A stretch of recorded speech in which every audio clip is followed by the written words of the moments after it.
les amis, j'espère que vous allez bien. J'ai fait déjà plusieurs autres vidéos sur les rêves et je pense que je vais continuer d'en faire. Cette vidéo parle des rêves sexuels parce que j'ai remarqué combien d'entre vous vous souffriez de ça. Et comme ça a été mon combat pendant des années quand je n'étais pas chrétienne et quand j'ai été chrétienne, il me semblait important de faire cette vidéo afin que vous aussi vous puissiez vous rendre compte de ce que vous vivez et surtout que vous soyez libérés. Cette vidéo n'est en aucun cas pour faire peur ou pour mettre une notion d'urgence dans le cœur de chacun d'entre vous, mais il semble important lorsque nous sommes chrétiens de prendre conscience du monde spirituel qui nous entoure, même si ce monde nous ne le voyons pas, il existe bel et bien. Dieu habite dans ce monde, les démons, les anges, toutes sortes de choses habitent dans ce monde et la Bible en parle de nombreuses fois et je prends notamment cet exemple dans Daniel où Daniel jeûne 21 jours parce que l'ange était bloqué au 2e ciel et qu'il y avait une guerre dans le ciel pour pas qu'il arrive auprès de Daniel. Dans cette même dynamique, il me semble très important que vous soyez au courant et surtout de parler clairement des choses. J'ai fait des vidéos sur ça, mais comme vous le savez, j'ai eu très rapidement un déséquilibre en termes de sexualité. Déjà petite, je faisais des pratiques qui n'étaient pas normales quand on est petit et donc ça a créé toutes sortes de dysfonctionnements et de déséquilibres. Je me rappelle avoir à 11-12 ans déjà des rêves à connotation sexuelle et plus le temps passait, plus ces rêves devenaient avec beaucoup d'abominations.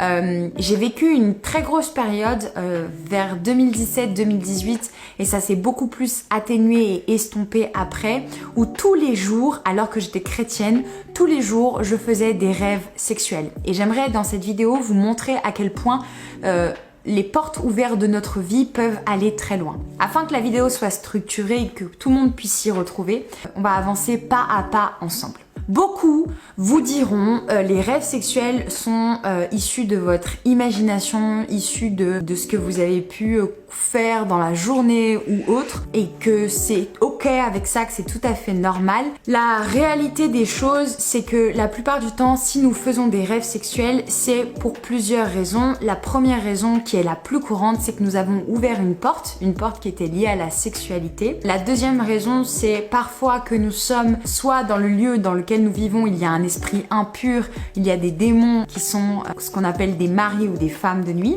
On y revient juste après. Et la troisième raison, c'est parfois des sceaux spirituels qui ont été mis sur vos vies dans votre famille, dès votre naissance. Et donc, vous êtes un petit peu liés avec ces choses sexuelles qui vous tourmentent même si vous êtes en Christ. Nous ouvrons tous autant que nous sommes et il faut essayer du mieux que nous pouvons à ne pas les ouvrir dans notre vie, mais on a tous tendance à ne pas vraiment être vigilants concernant les portes ouvertes qui emmènent parfois à ces rêves sexuels et après d'un rêve sexuel découle un acte du péché qui commence dans la pensée, puis on consomme le péché et c'est comme ça qu'on se retrouve en général à pécher alors qu'on n'avait pas du tout envie de tomber dans l'impudicité ou de retomber dans telle ou telle chose, mais en fait on a juste laissé ces portes spirituelles ouvertes dans notre vie et on n'a pas fait attention. Les portes qui sont différentes pour chacun, parce que en fait selon la sensibilité, selon le passé de telle ou telle personne, vous n'aurez pas la même facilité à tomber ou ça ne vous touchera pas de la même manière, sont ce qui touche nos yeux, nos oreilles et ce que nous faisons. Si vous regardez quelque chose qui est à caractère sexuel, peut-être que vous personnellement, ça ne va pas avoir de répercussions une fois, 2 fois, 3 fois, peut-être que ça va mettre du temps, peut-être que pour d'autres personnes qui sont comme moi, juste le simple fait de regarder une scène sexuelle dans un film va engendrer une porte ouverte et vous allez être attaqué dans vos rêves la nuit qui suit. Donc il y a ce que nous voyons, ce que nous écoutons.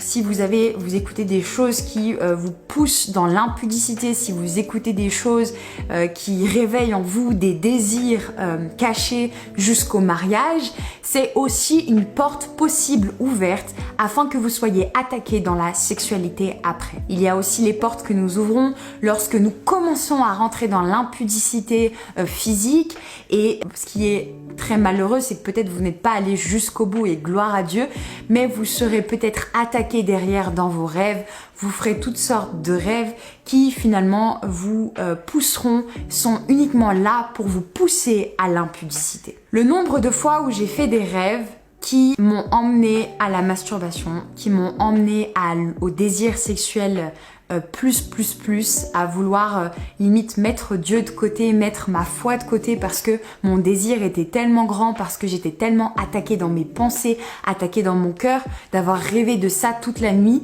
que je pensais juste à une chose, c'était limite à soulager le désir, le besoin qui était éveillé en moi. Et je sais que bon nombre d'entre vous, vous êtes dans cette situation. Parfois, on est tellement attaqué de toutes parts, on résiste, mais en fait, on fait que résister finalement, c'est comme si l'ennemi nous poussait en arrière petit à petit et qu'il n'y a pas vraiment de fruit qui se produit, qu'en fait c'est l'occasion pour le diable de nous faire chuter. Et s'il voit que ça marche, il va recommencer et recommencer et recommencer. Mon témoignage à moi, c'est que je ne comprenais pas pourquoi j'avais autant de rêves sexuels dans ma vie. Parce que je ne regardais pas de films, parce que j'essayais du mieux que je pouvais de m'éloigner de tout ça, et je ne fréquentais personne et je ne comprenais pas pourquoi il y avait autant de rêves sexuels sur l'homosexualité, sur le fait d'être un garçon, j'étais un coup une fille, un coup un garçon. Il y avait vraiment des rêves d'abomination. On se serait cru à Sodome et Gomorrhe et je comprenais pas comment c'était possible le jour dans mon conscient de vivre des choses si fortes avec le Seigneur et dans mon inconscient quand je dormais d'être autant attaquée sur la sexualité. La question, le sujet par exemple des rêves où j'avais des relations sexuelles avec des femmes et vice versa, en fait a été réglé lors d'un moment de prière où je demandais à Dieu, Seigneur, qu'est-ce qui se passe là? Seigneur, qu'est-ce que j'ai ouvert comme porte? Elle vient d'où la faille pour que le diable puisse autant passer par mes rêves dans ça? Et le Seigneur m'a reconduit dans mon passé lorsque nous étions toutes petites et en fait où on jouait au papa et à la maman avec des copines à moi, où on consommait même de la pornographie alors qu'on était des enfants et où on faisait semblant d'avoir des relations sexuelles entre filles finalement parce qu'on voyait soit ça à la télé, soit je ne sais pas. C'est un petit peu aussi le mood qu'il y a chez les enfants en ce moment. Ça commençait déjà avec ma génération. Et en fait, je me suis repentie sincèrement en disant Seigneur, pardonne-moi pour ce que j'ai fait. Et j'ai surtout pris autorité en disant mais je brise ça au nom de Jésus, ça n'a plus aucun effet dans ma vie. Au nom de Jésus, les liens que j'avais créés inconsciemment, je les brise, je les casse. Et les rêves liés à l'homosexualité se sont directement finis. C'était fini. Ensuite, j'ai demandé au Seigneur, d'où viennent les rêves où je suis un garçon, où je me transforme, où j'ai plusieurs personnalités même en un rêve. Et en fait, le Seigneur a mis le doigt sur le manque d'identité qui était le mien. Et en fait, c'était pas tellement la sexualité dans la sexualité qui était poussée, c'était dans l'identité. Qui tu es, Noémie? Et dans mes rêves, dans mon subconscient, les attaques que j'avais étaient liées à mon identité. Un coup j'étais un homme, un coup j'étais une femme, un coup j'étais les deux, j'étais un mix, j'étais des formes. En fait, c'était simplement lié à mon identité, mais sous forme sexuelle, qui fait que vous avez encore plus le dégoût quand vous vous réveillez en vous disant mais je suis impure, j'ai l'impression d'avoir péché toute la nuit contre le Seigneur. Mais ça, c'est une idée reçue et fausse, mes amis.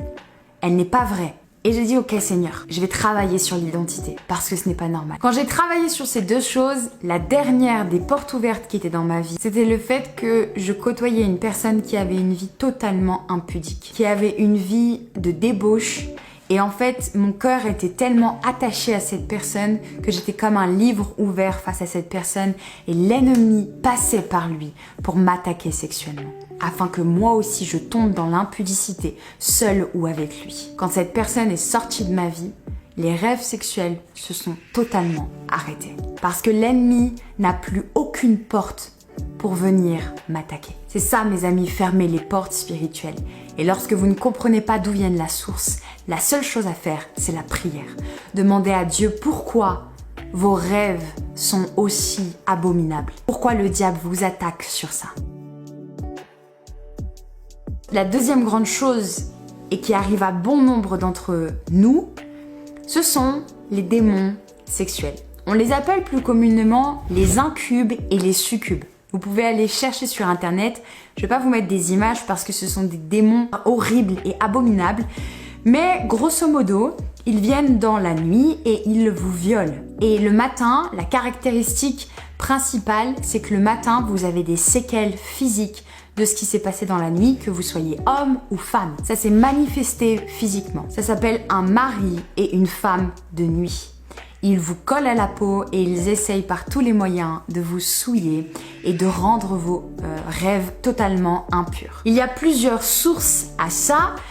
Parfois, vous avez un appel qui est un appel d'amour, un appel très fort sur ça.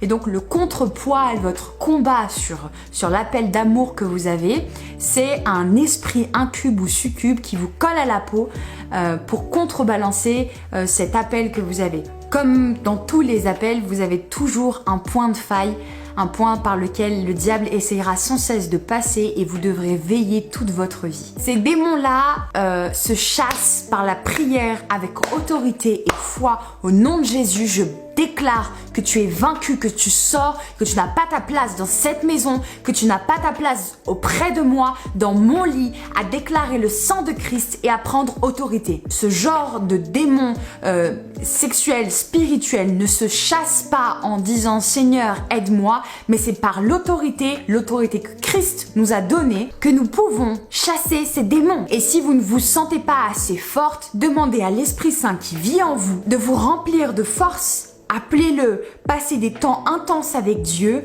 et dites au revoir à ce démon qui essaye de vous pourrir la vie. Et si vous avez besoin d'être accompagné, appelez votre pasteur, appelez des frères et sœurs en Christ qui seront là avec vous pour prier et pour renvoyer ces incubes ou succubes dans le feu de l'enfer. C'est le même monde que les sirènes des eaux, que tous ces démons qui essayent par tous les moyens de vous séduire, de vous coller à la peau pour que vous puissiez tomber bel et bien dans le péché et l'abomination.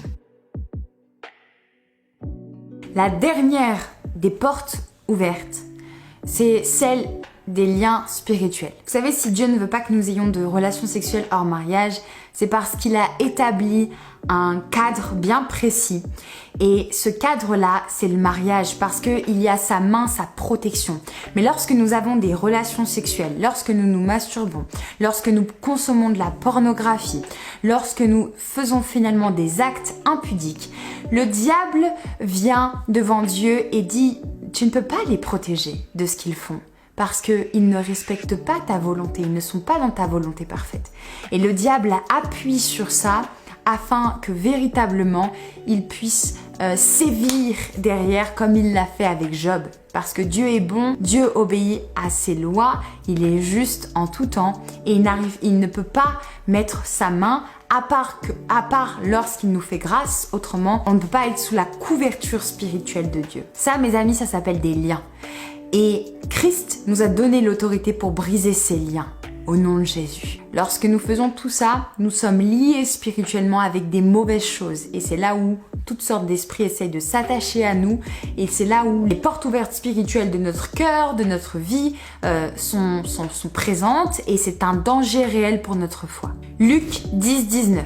Voici, je vous ai donné le pouvoir de marcher sur les scorpions et les serpents. Le diable vous fera croire qu'il est plus grand que Dieu. Le diable vous fera croire que les démons ou les liens qui vous collent à la peau, de un, Dieu ne peut pas vous pardonner, ce qui est faux. Dieu est miséricordieux, il est fidèle pour nous pardonner nos péchés, même si nous retombons. 7 fois le juste tombe, 7 fois il se relève. Et en plus de ça, vous avez l'autorité dans votre vie pour casser, pour briser ces liens au nom de Jésus. Tout ceci vous pousse à vouloir pécher. Et il est temps, mes amis, d'être des hommes libres, pas des hommes prisonniers du péché, pas de subir les attaques ou ce que vous vivez, vos rêves ou votre subconscient, mais de prendre autorité sur ça, l'autorité que Christ vous a donnée, et d'être libre, mes amis. Il nous a appelés à la liberté et non au fait d'avoir des chaînes, à être poussé dans le péché à cause des rêves et de notre subconscient. En description, je vous laisse des versets. Priez avec ces versets, avec autorité et ferme assurance que vous avez la victoire. Priez et libérez-vous de ces chaînes. Vous en êtes capables, mes amis, parce que Dieu vit en vous. Et votre corps doit être un corps